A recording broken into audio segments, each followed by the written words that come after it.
ஹாய் குட்டீஸ், இன்னைக்கு தமிழ் எழுத்தை 3Dயில் எழுத போகிறேன். கவனமாக பாருங்கள்.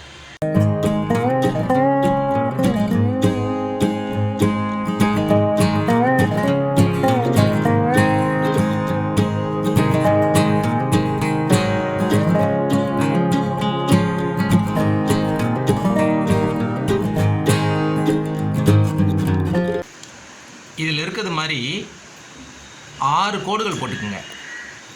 1 2 3 4 5 6 இப்படி கோடு போட்டிங்கன்னா தமிழில் இருக்க எல்லா எழுத்துக்களுமே நீங்கள் எழுதலாம்.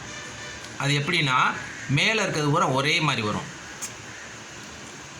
இந்த சைடில் வர்றது நல்ல அகலமாக வரும். இது எப்படி எழுதுறேன்னு பாருங்களேன்.